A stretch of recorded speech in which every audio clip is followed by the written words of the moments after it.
Hello and welcome to the fifth episode of the movie Changeup Falcon and Winter Soldier review. It's me and Tristan back again. I think it's just been us two on every single review. Having a great time watching this show. I believe this episode was called Truth. Not 100% sure. I believe it's called Truth. It was, according to my TV behind me. It All says right. truth. All right, Tristan, what were your thoughts on today's episode? Kind of your general thoughts before we get into it.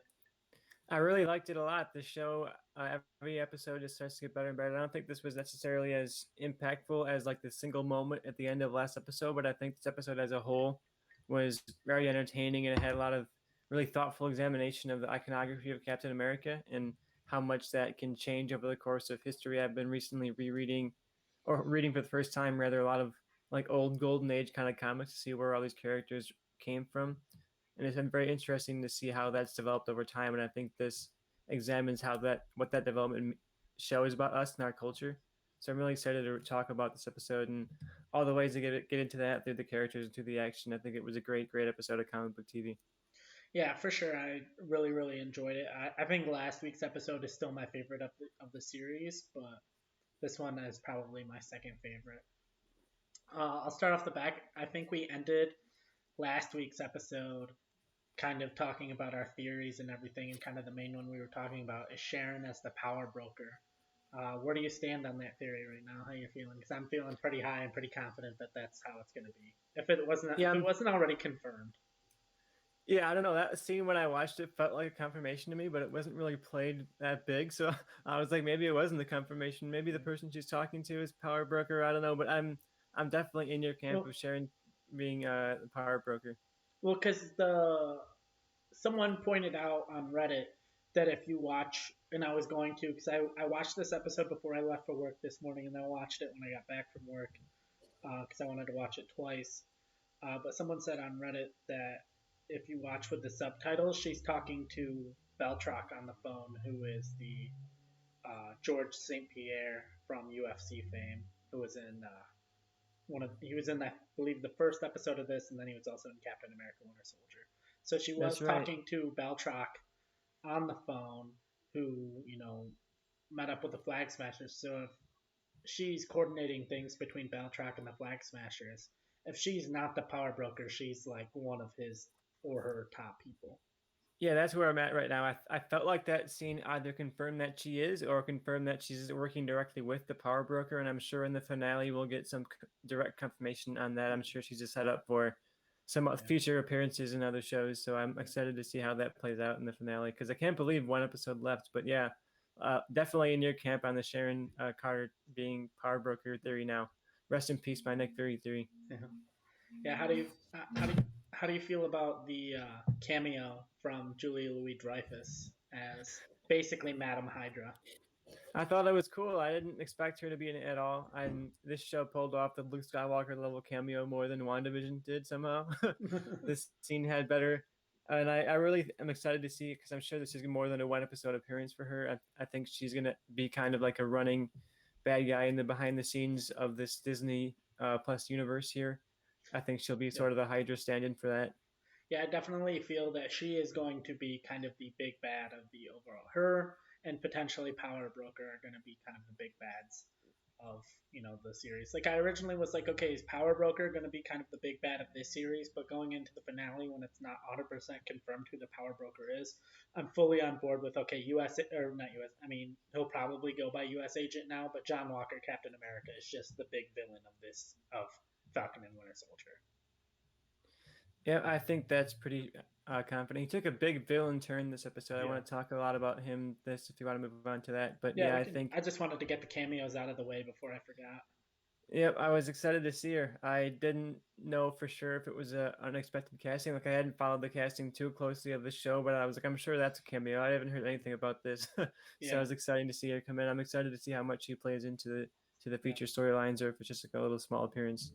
yeah. I feel like the way they set up her character, I'll be shocked if she doesn't show up again. I think, especially for someone that big, like actress wise, I feel like she definitely has to come back. Oh, can I go one more fan theory before we go into the meat of this actual episode? So Yeah, we did see Isaiah's grandson again, who in the comics goes on to believe, I believe his like superhero name is Patriot, who is basically the Captain America of the Young Avengers. And I'm just gonna go say that he's gonna need a super serum injection before I believe that he is a super soldier, because in the scene where they're playing basketball, as Sam walks away, you can see him very clearly airball. So there's no way that he currently has any kind of super soldier power. So that's all I'm going to say. If he shows up as Patriot again, I'm going to need to see him get some super soldier injections. I hope he gets the injection, then he turns into Shaq and he becomes just like a Shaq Captain America. It's a crossover with Steel. Shacked in America. All right. I'm down for that. All right. Well, now let's actually get into the meat of this story now that I got all the theories and references out of the way.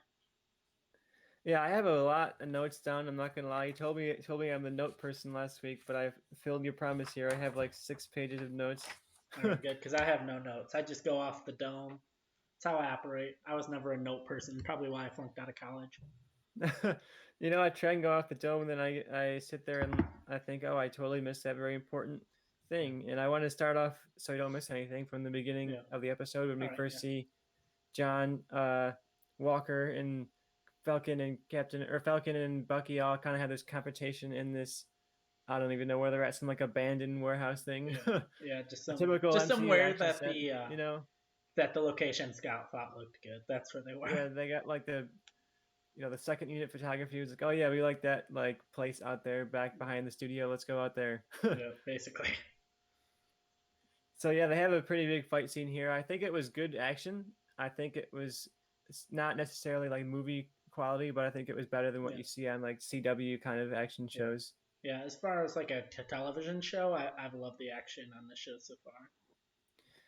Yeah, and I think this is probably one of the better action scenes of it because we are invested in all the characters. I think some of the action, especially towards the beginning, they were fighting like these nameless kind of, I don't know, enemies, Just like just like stooges. typical superhero stooges, right? And this, it's not a battle just of characters; it's a battle of like beliefs. You have John Walker on one side of the aisle, and you have Falcon and the Winter Soldier on their own sides of the debate, and I think that's where superhero stuff really shines. So I like this opening action scene a lot.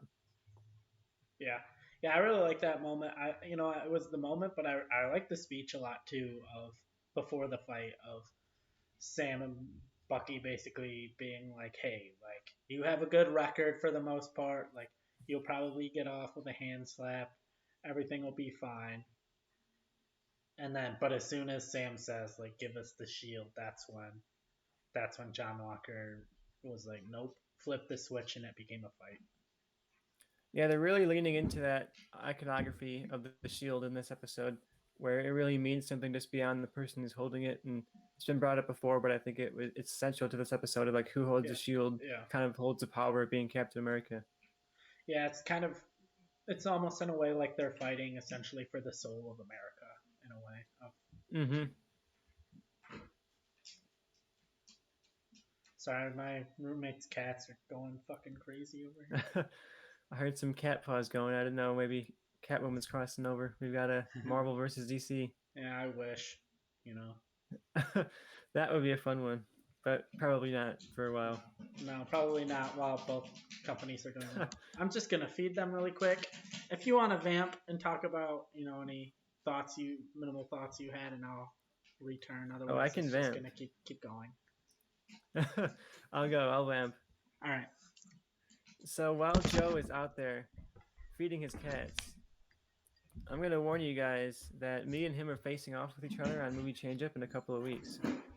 And we might be civil, and we might be nice on here. I might say, oh, good theory, Joe. I might say, oh, really, really good take on that scene with John Walker. I'm sure you can relate. But in reality, I'm gathering data because I'm taking Joe down on the next episode of Movie Changeup. And Falcon and the Winter Soldier is such a great show, you guys. We all really liked it a lot. Hey, welcome back, Joe. We were just talking about how good Falcon and the Winter Soldier was. Yeah, it's great. All right. So we liked the fight scene. I thought it was good. The John Walker, the speech was good. The fight was good.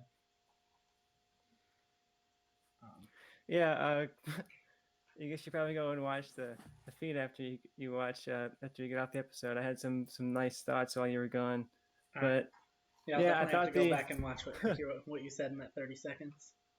it was a nice 30 seconds. I'm sure the fans were happy All with it, zero but of them were hyped. But hey, we're making content here, and that's what's important. content, it's the Scorsese take. But yeah, speaking of content, let's get back to this Captain America show where we got through that first action scene. We talked about it a lot, and I think at this point we talked a lot about the iconography too. And I think when John Walker says like "I am Captain America," Yeah. I wonder like is he like what does Captain America mean to people? I think after almost 100 years of being a character, it means a lot to different people, and we've seen different people take on the mantle in different ways. So I'm really curious.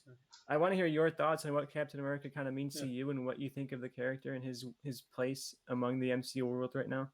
Yeah, I thought it was interesting, but to go back to like him saying that I am Captain America, I go back to the Game of Thrones quote of like any man that has to declare himself the king is no true king, and like him saying Mm-hmm. I like Steve Rogers never said like I am Captain America. Like even in like the comedic scene between him and Groot in Infinity War where Groot says I am Groot, he doesn't say I am Captain America. He just says I am Steve Rogers. Like because that's just how he sees himself. He doesn't. He just sees himself as a guy trying to do the right thing.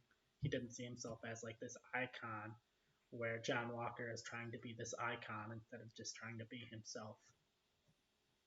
But yeah, I feel like Captain America is supposed to be like the role model. He's basically like his power sets are very different, but he's basically supposed to be the Superman of Marvel, of like the beacon of hope and like what people should aspire to be, and the guy that always does the right thing. Yeah, this episode is a lot about like what Captain America means. So I think that's Yeah, interesting to just get your take on Captain America.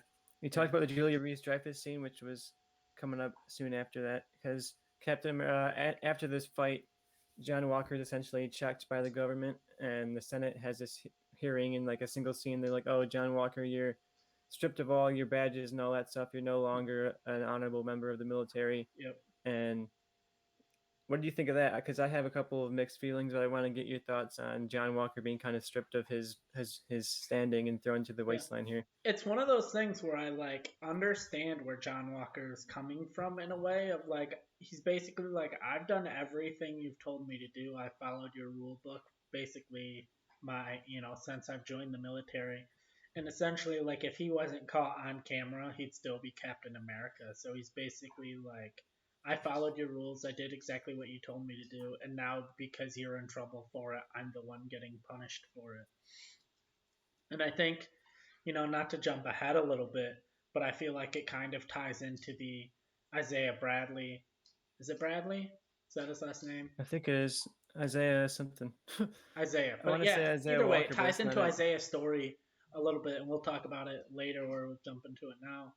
Of he, was sent to prison for 30 years for saving his friends while um, John Walker killed a guy on basically the internet live and is able to walk free.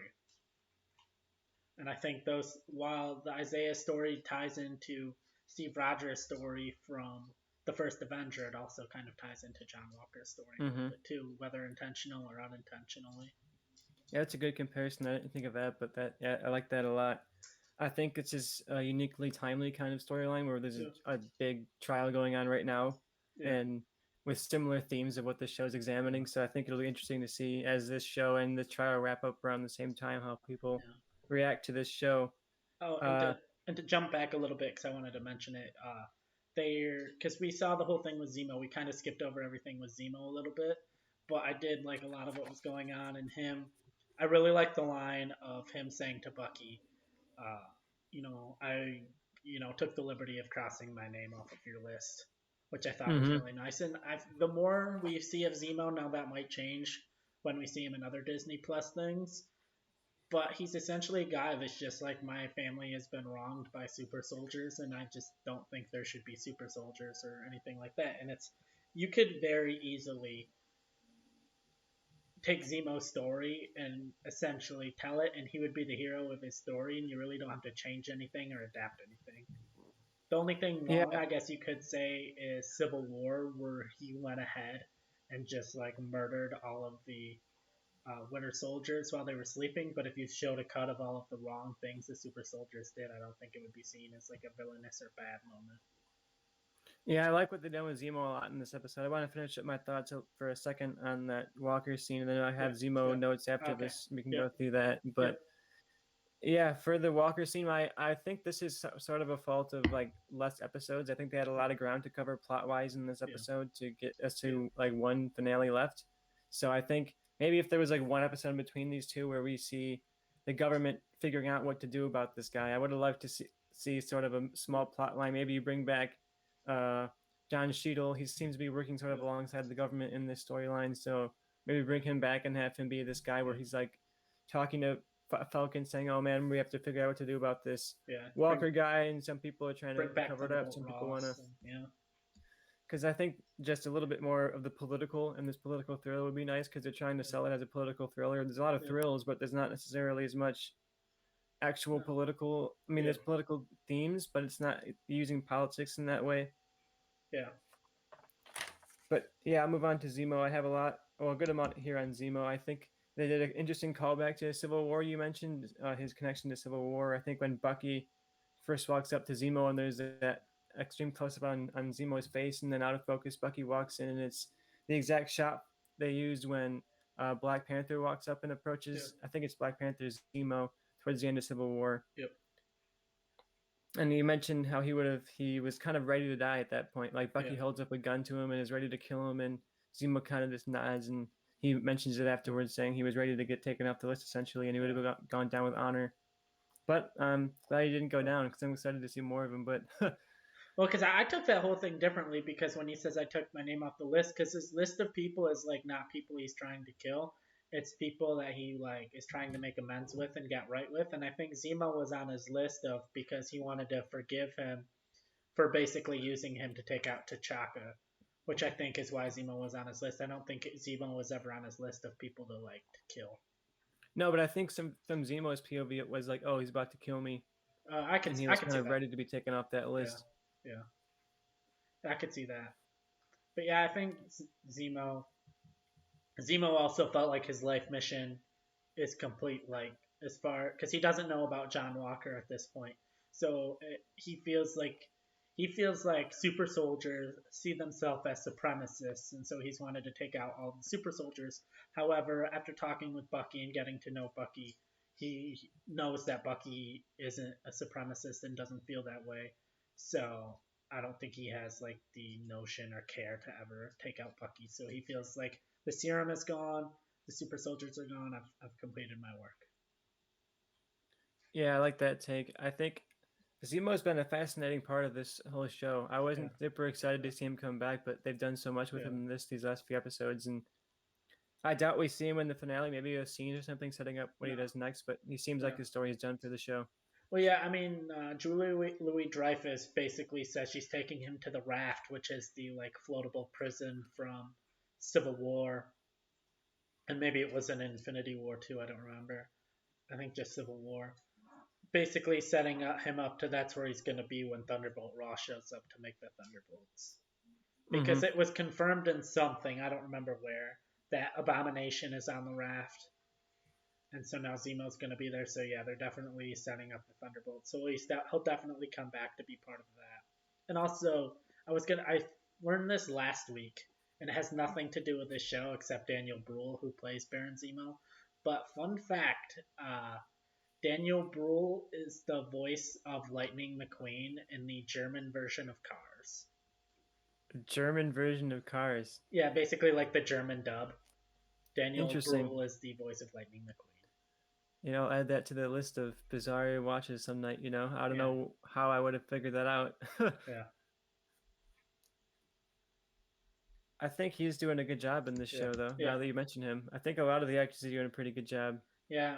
Wyatt Russell does a very good job. I'd love to see him as a Lone Ranger type. I feel like he would crush that. Hey, Joe mentioned that on the last episode, but if it wasn't for this show, I would have never picked your pitch probably. But he sold me on that. Well, if it wasn't for this show, I here. probably wouldn't have picked him either. I probably would Very have just true. stuck with Chris Pine and hope no one called me out for him being a little too old for the role I casted him as.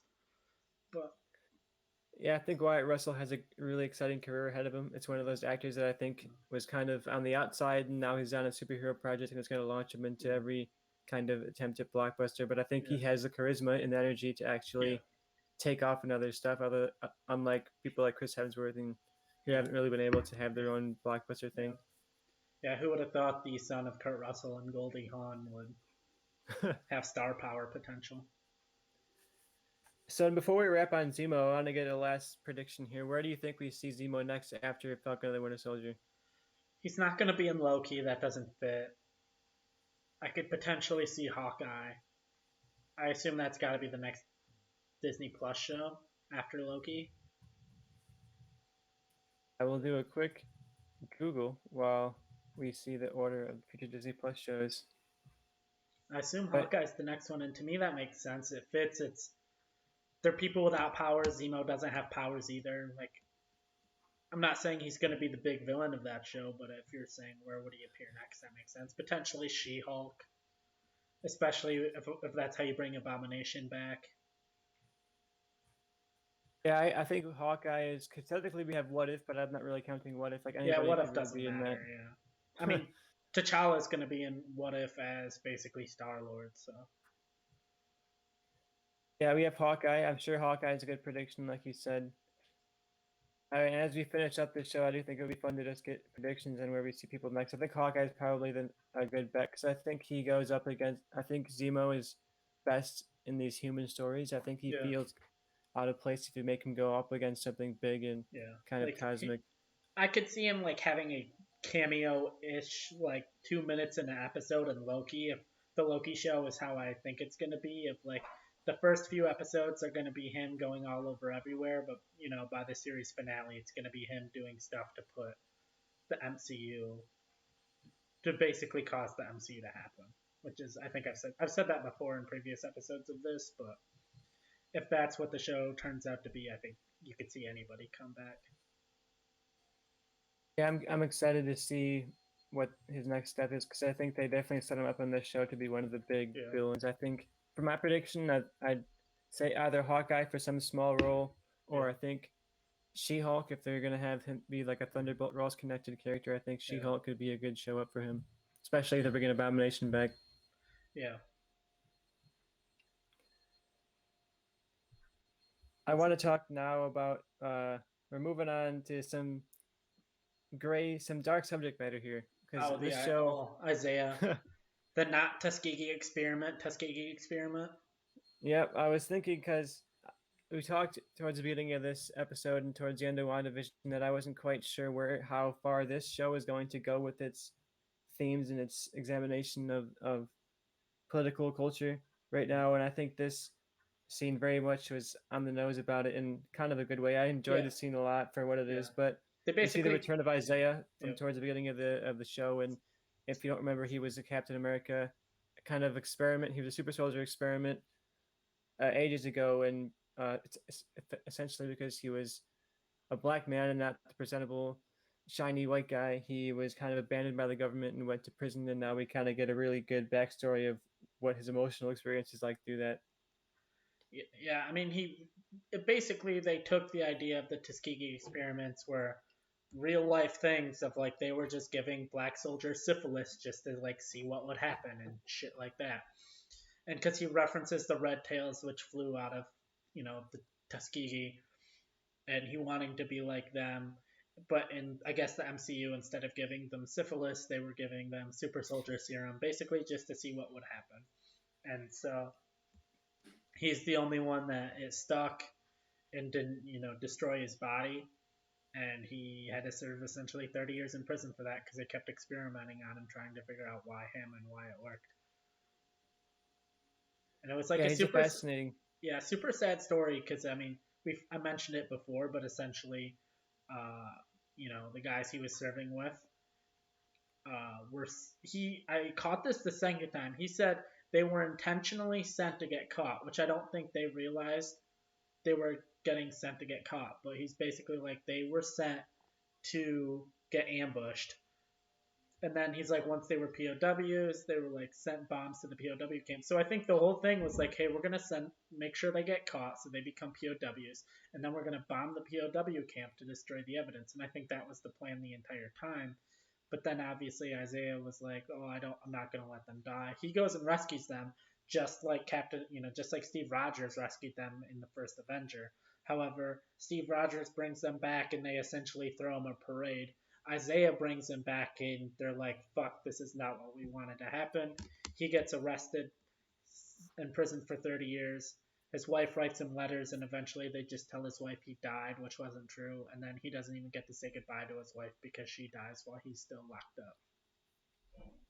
Yeah, really, really great backstory here. I think I'm really fascinated by this character. I think it shows that the MCU in this series is willing to go a little bit further than I thought Yeah, that they yeah, for were. I sure. think, in particular, a good line that he had was that he referred to the Captain America shield as the white man's shield. Yeah, And I think that really kind of surmises a lot of the themes of this show, especially the way it's examining racial division and how it's systemic versus just like individual people. And I think yeah, that they have this divide where they say, sure, we're all super soldiers, and like two different super soldiers can have the same kind of experience, but one gets a completely different reception, yeah, like you said. And I think I wasn't sure if they'd bring back him and his grandson again, but now that I have, I think it's kind of confirmation. Like in my mind, in the MCU, if you show somebody twice, that means they're probably going to yeah. be like an important character. Yeah, yeah. I assume Patriot, like the character of Patriot's gonna come back some way. Just because there was no reason for him to like be in that scene. He could have just walked up to Isaiah's house and like knocked on the door and walked around the back and saw him. He didn't need to see his grandson. Like the only way, but the only problem now is they've set up so much that like anyone willing to take the serum is a supremacist and like a bad guy. So it's like, okay, now unless you completely betray that and he willingly, then it doesn't really make sense for him to willingly take the serum. And I just saw him airball a shot from like 10 feet away, so he's not naturally gifted. So I'm curious to see what they're gonna do, because if they ever try to say, "Oh yeah, he's just naturally, gifted and naturally has powers," I'm just like, no. Then you shouldn't have shown him clearly just suck at basketball, and not even just not have a good shot, just completely airball.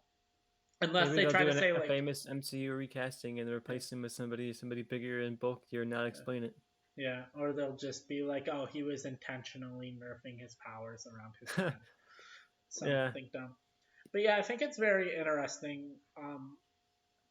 Because when Isaiah was like, "Oh, like no self-respecting black man would want to be Captain America after what happened," I think it's very kind of interesting to see their different takes on it. Because I mean, I know we've kind of started to save theories for the end, but I kind of have my theory of how Sam announces himself as Captain America to the world, because we saw the John Walker kind of press conference, which was this big bombastic, big band and like big interview. And I think Sam's is going to be a lot more quiet, a lot more subdued. And I think in his press conference, he's going to open by talking about people like Isaiah and like the black men that were experimented on. And I think it's going to make it how like it's okay for him as a black person to be Captain America, because he's going to shed light on all of the people that came before him.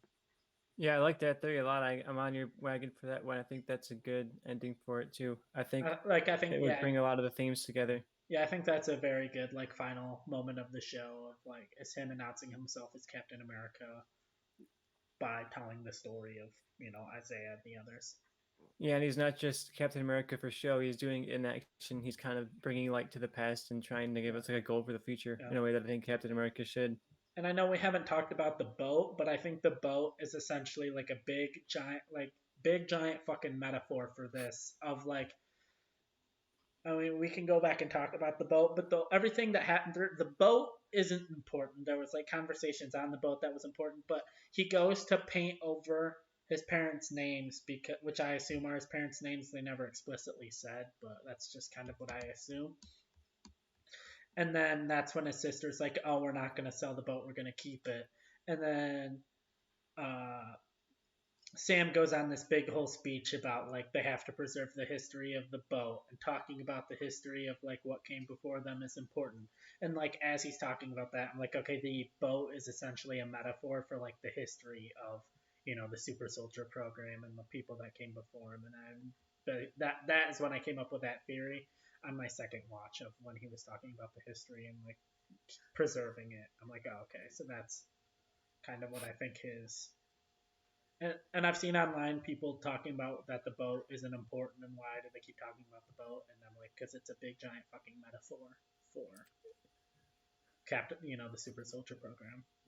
Yeah, it's an interesting take on the boat. I was looking at the boat more of a metaphor on like, I mean, maybe more so them coming together is like they're working together on this project together and finally having something that's going to tether them to the real world and to the past and to their legacy, sort of.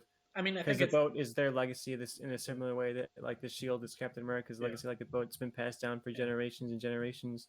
Yeah, but I think it all kind of ties in together as one thing. I think the boat can be a metaphor for multiple things, but yeah, a lot of this episode took place on the boat, which I was fine with. I saw people have dumb things of like, oh, all their neighbors are going to be mad that they helped them fix up the boat so they could sell it, and now they're just going to keep it. Like, it wasn't a recreational boat. The boat is how they make money. Their neighbors are going to be like, oh, you're able to keep the boat, and you're going to be able to like have a job and work and support your family with the boat now. Cool. Like, neighbors aren't going to be mad. It's not like, hey, thanks for helping us fix up our pontoon. Now we're going to get drunk on it on Saturdays instead of selling it so we can pay our rent. I like the scene where he's calling around his neighbors. It was kind of like a cheesy montage scene, and I thought the funniest line of it was he's calling someone and he says, "Hey, it's Paul's youngest boy from up the street. Like they're not gonna know who he is. Like, you mean the fucking Falcon? We know who you are, man. We've seen you on TV." Yeah, that's the one thing of like this show. Like the MCU has to take a stand of either everyone knows all about the snap and the fight with Thanos and all of these people are A-list celebrities, or people like the Falcon can just hide in the background. Like you can't, I don't think you can have it both ways. And like as we saw in WandaVision, people essentially saw the movie in the MCU universe because Kat Dennings basically knew play by play what happened, but yet people don't even recognize Falcon. My theory on it right now is that, at least my headcanon in the MCU, is that all of these kind of Avengers scale superhero events are like a political thing. Not political, but like this scale of politics in our world. Like you can follow it if you want to. You can like listen to your podcast and watch all this stuff on the coverage, but people can get by every day with not knowing anything about politics. So I think this is similar because we're not seeing like, oh, they're making the in-universe action figures and that kind of stuff. There's posters and that stuff, but it's not like as much of a pop culture phenomenon. Yeah, I see it as like a political theater type thing. Yeah, I can see that, especially with how ingrained into politics the show is. You covered a lot. I want to mention too. This almost feels like they're gonna submit this for an Oscar or something because every actor has like their speech moment where they give some kind of like real speech that would go in their like for your consideration package, and it was a nice throwback because it makes me really realize this is the TV show. And one of my favorite things about watching like network TV, especially, is always like one episode where every actor gives a big speech, and you're like, oh, that's the Oscar, that's the Emmy episode. So this feels like their Emmy episode. Yeah, I could definitely see that where when the Emmys come around next year, because you always know because it'll put like if you look in the description, it always says like the episode title. If this show gets nominated for any kind of Emmys outside of like choreography, like fight choreography or like visual effects or any kind of directing, writing, or performance Emmy, it's gonna be this episode. Yeah, it has the action for the effects department. It has the editing is pretty good. A lot of effective editing, especially in the opening. The cold open was really good.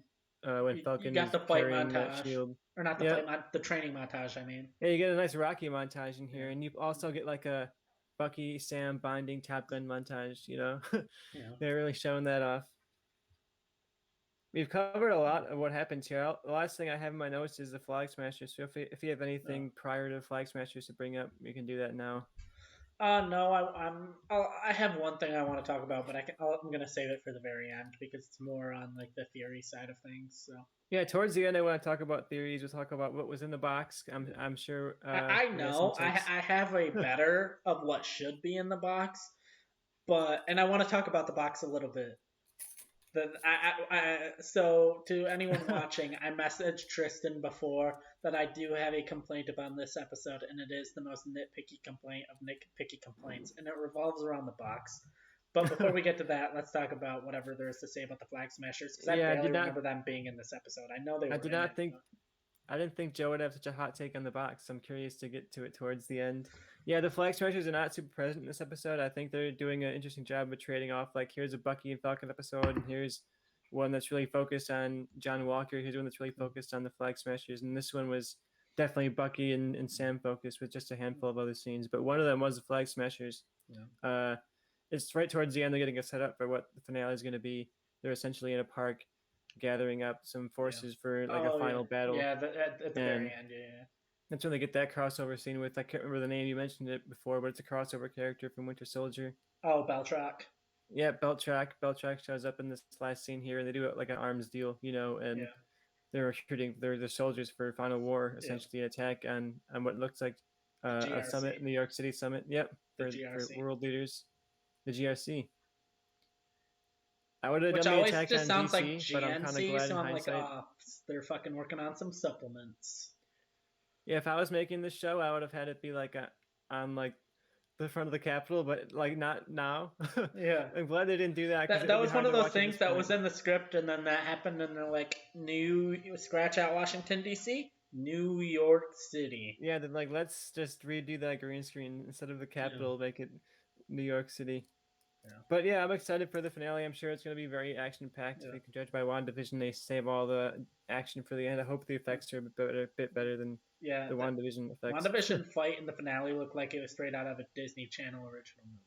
Yeah, it was pretty bad. This show, I'm finally on your side, Joe. This is a lot better than WandaVision was. I think WandaVision was front-loaded, extremely front-loaded, and then super fell off quick. And this has only gotten better every episode. There's a couple of shaky things. Some of the writing here and there isn't for me, but what did you like about the writing? Because we've been pretty positive this whole time. I want to hear what was your negative on some of the writing, especially in the opening scene you mentioned. The action was really good, but I think some of the lines are super bad. Like when he's just fighting him and he's holding him up against the wall and he's like, "Why are you making me do this?" And then it's like, just stating the themes. I'm like, you don't have to tell me what's happening. I'm watching the show. A lot of that to me is just John Walker's a crazy person, so I just let it go.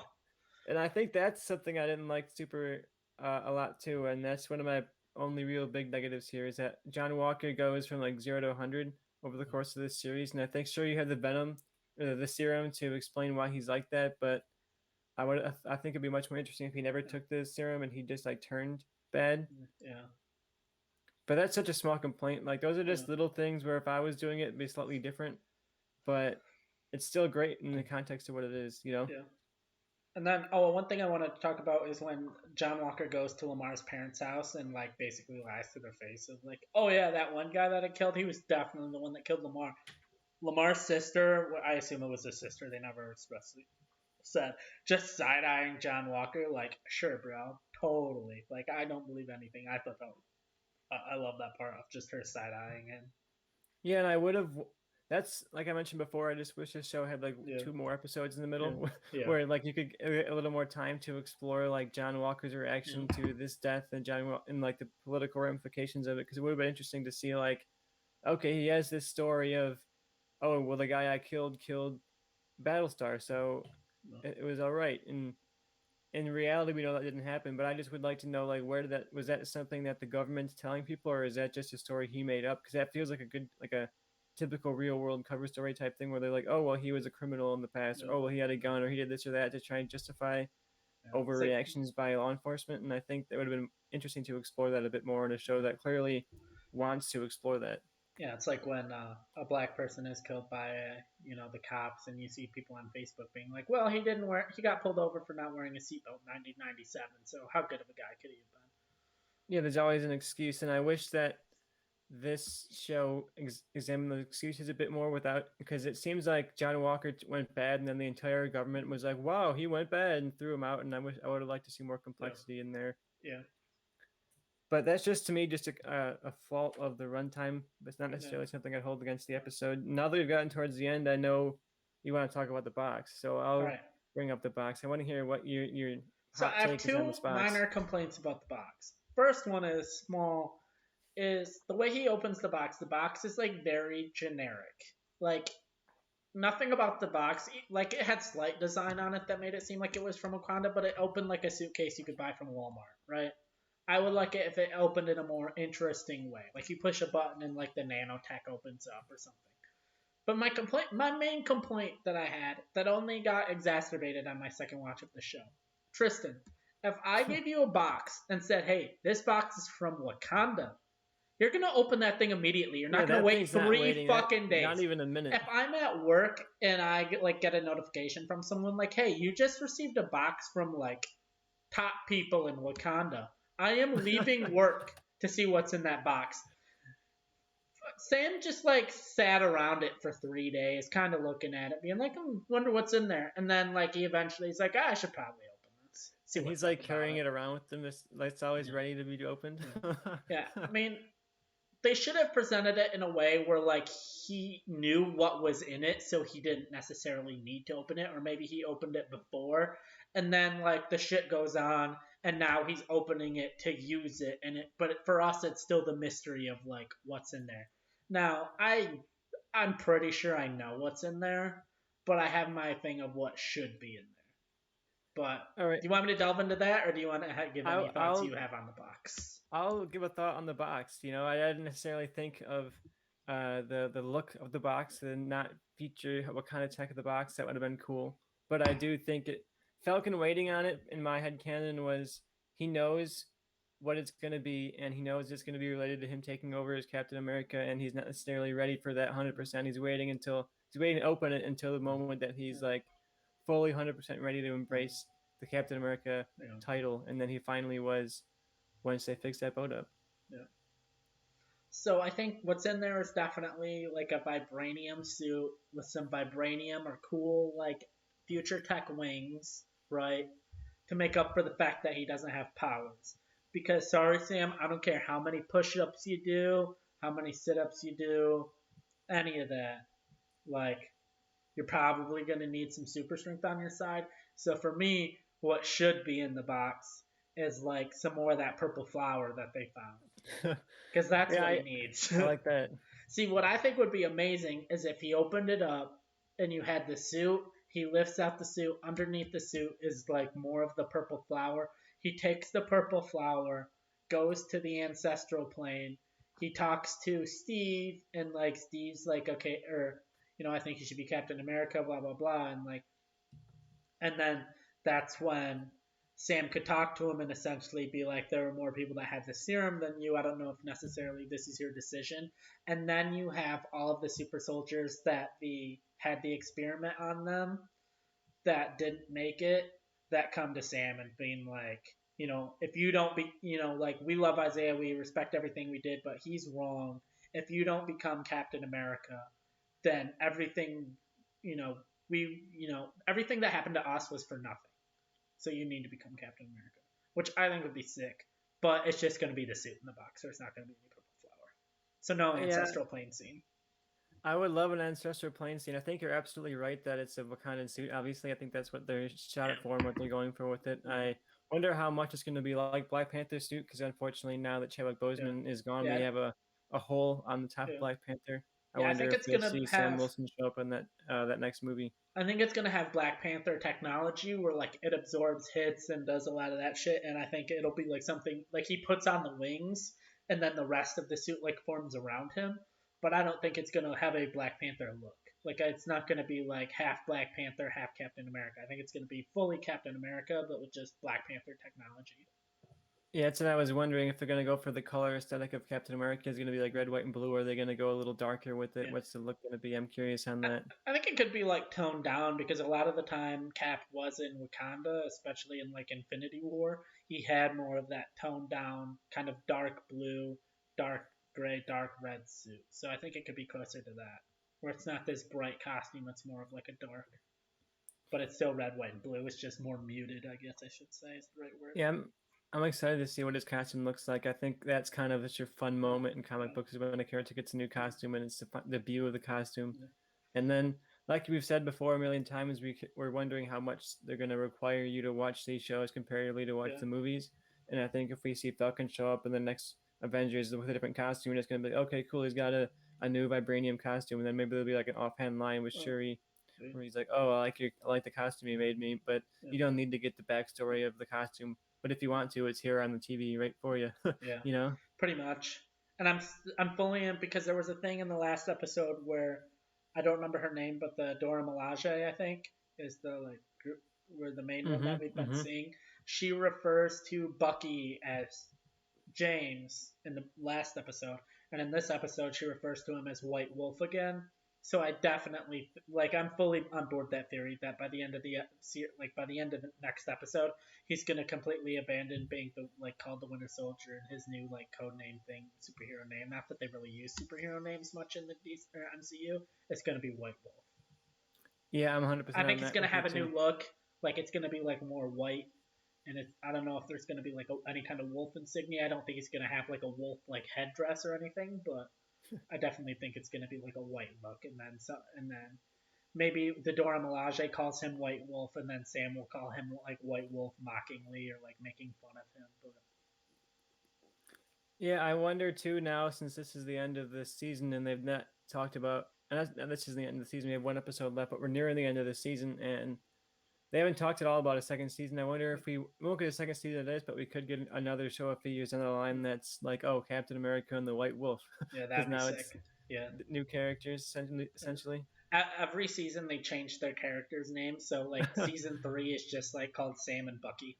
They've both retired from being superheroes, and it's just them like running a fishing boat. It's basically the middle third of Forrest Gump, but Yeah, just and then them two. maybe like 10 years from now they go back and do Falcon and the Winter Soldier season 2. So then the order's all confusing. Yeah, you watch Falcon and the Winter Soldier season 1, you're like, oh look, a second season. You're like, oh, actually, you have to yeah, watch 10 years more of yeah, another shows to yeah, watch this. yeah. Oh, and we didn't also talk about Joaquin getting the wings, and basically with Bucky with Sam looking at him and saying keep him, and he like grabs him. It's like okay, it's confirmed. He's definitely taking over as the Falcon. Yep, that was definitely a cheer in your seat kind of Yeah, scene where you're like, yeah, oh, I understood that reference yeah, because he's going to show up in some future yeah, episodes. I saw in an interview the writers said that his character was shortchanged kind of this season because if they had more episodes, he would have been in it a bit more. yeah. So I think it's yet another storyline that suffered a bit because of the runtime. But I'm Yeah. excited Do you to see think more he's in the from him in the finale? Do future. you think he like shows up in a key moment with the wings working in the? Because I think with them, because to me as someone who's like worked out in the past, like I don't buy Sam like running and working out and working with the shield in like a weekend type of thing. To me, that took out the place over like 2 3 months. Yeah, in my mind, there's a huge time gap in between the beginning of this episode and the end of it. So there was definitely a Yeah, big time jump there, and I could even see a time jump between the end of this episode and the finale because I think yeah, they need to cover some ground here with their yeah, characters. But yeah, yeah, like you said, I do think he shows up in the finale in the suit, yeah, ready for some action. I think yeah, either that or he just has like a scene towards the end, like Monica Rambeau did in WandaVision, where he yeah, shows up yeah, in the like a suit towards the end, and you're like, oh look, here he comes, he's ready to go for the next episode or the yeah, next show. yeah, and he could be also be just show up in like the post credit scene of um. What if he shows up and it's like talks to Haley Steinfeld?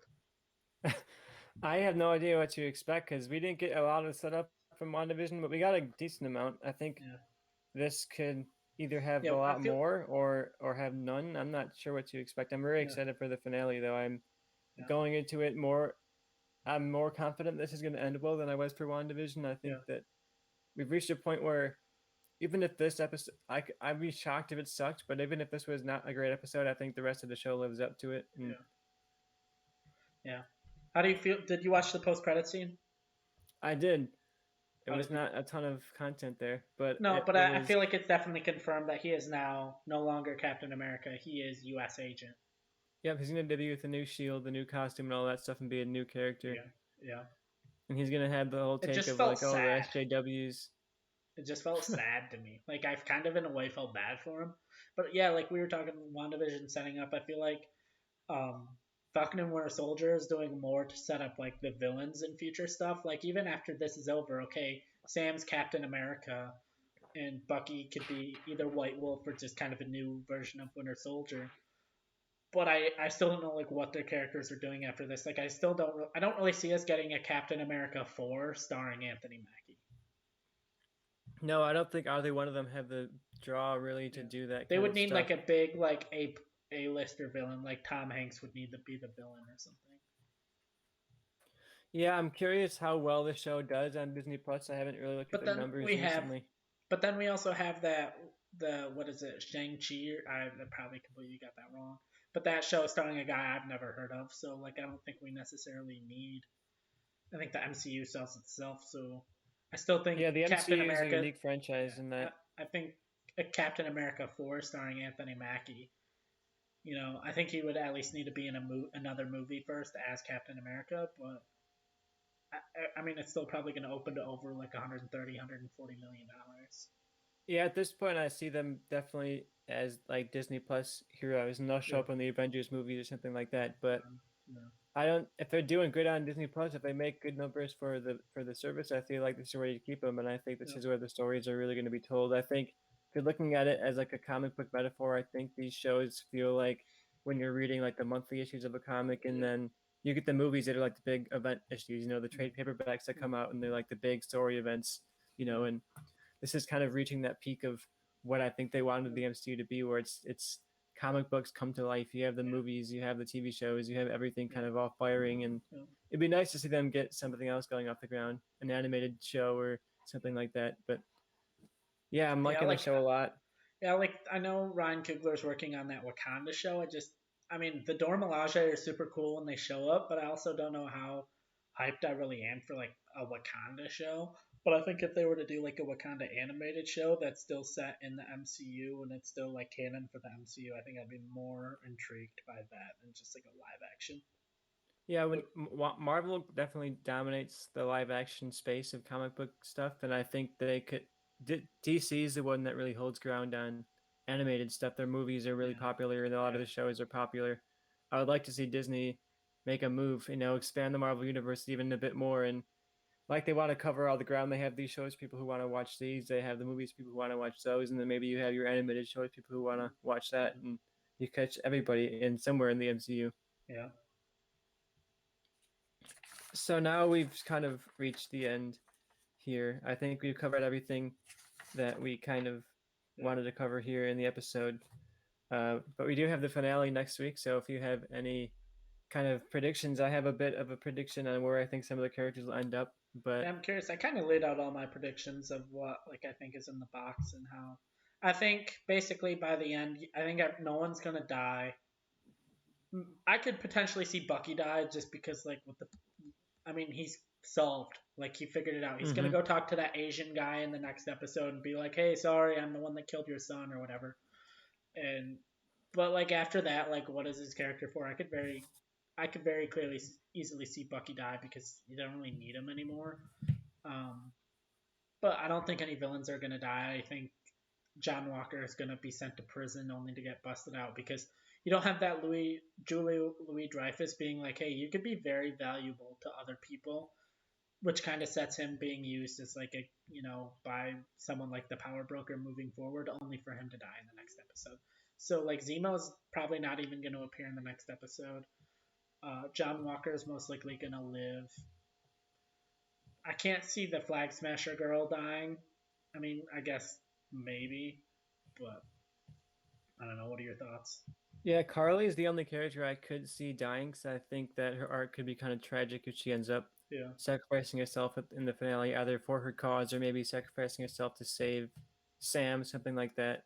Yeah. Because I'm definitely seeing the finale being like an unhinged John Walker goes Yeah. after Carly to try and take her down, and Sam and Bucky, or at least Sam, is there kind of on the front line Yeah. trying to fight off these flag smashers. And for Bucky, I think I could see him, like you said, he's not super needed, so I could maybe see him by the end of the show going to Wakanda Yeah. and kind of retiring there in Wakanda and kind of No, becoming he, like he doesn't want to retire his in guardian Wakanda. a little bit. He doesn't want to retire in Wakanda. He wants to retire at Sam's sister's house. Yeah, him and Sam's sister. Maybe she'll break up with him, and then he'll be like, "I gotta go to Wakanda, gotta find Yeah. myself again." Yeah. Yeah, I can see But that. yeah, I see Bucky going to Wakanda and then being kind of the mediator between Wakanda and the rest of the MCU, and especially because they're doing that Wakanda TV show. I think Bucky and the Dora Milaje leading that show would be an interesting thing. Yeah. And there's been rumors forever about Submariner showing up as a villain in Black Panther, so it would be cool to see maybe the Submariner's the villain of that show, and then you get Bucky in the Dora Milaje fighting the Submariner and the underwater kingdom people. That'd be cool. Sam, like you said, I could see Sam becoming Captain America and kind of making his debut in Detroit, on the streets of Detroit, kind of cleaning up the city a bit. Yeah. And that's his way of paying tribute to Isaiah and saying, like, we're trying to fix the problems without outing him without his consent. Like, if he goes and outs him and says, oh, I want to talk about Isaiah Bradley. Well, I mean, he can still talk about him, but he can just refer to him as someone that died. I think that's probably what he does. And I think, because I think Isaiah definitely doesn't want to be bothered. And I think if you go and name drop him and people start showing up at his house, like, that's not what he wants. Yeah, I'm excited. I think, like you said, nobody's going to die. I think Carly's the only character for me that I think is on the potential of the chopping block. Yeah. And if they want to go for a big surprise, I think Bucky is the prediction for a big surprise. But all of them, I think, are coming back. I think it would be great to see more of them in other shows and in other movies, especially after all this development. I think next time I see Bucky or Falcon show up in a movie, it's not going to be like, oh, I like them because they're Falcon and it's cool to see them. And I'm going to have some emotional investment in what they're doing. Do you want to put a wager on this? What are you waging? On whether Bucky dies by the end of this episode? I'd go for it. You know, I'll take. Well, you want to take the yes because you predicted the yes. I'm saying Bucky dies. That's my prediction. All right. My prediction is that he does not die. All right. So instead of when we play each other next, instead of playing a game to decide who goes first, the winner gets to decide the first movie and who goes first. I like that.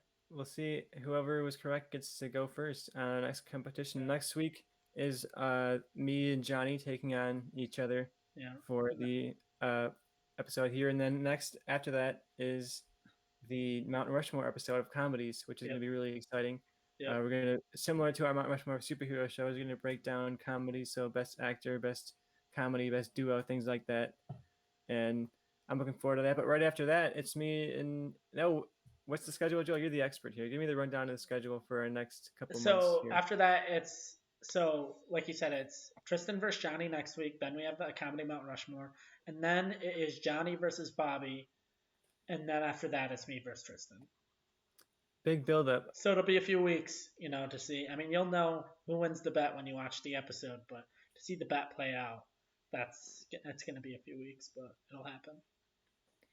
And I am fighting Johnny. I want to announce here that I'm placing a wager on that match. You brought up wagers, but I want to place a wager that if Johnny beats me, which he obviously won't do, but if he does, he gets to pick any poster he wants. It could be a movie. It could be pretty much anything. And my walls are looking pretty blank up here, so Johnny gets to pick whatever poster he wants, and it'll be up on that wall for at least the rest of the season here.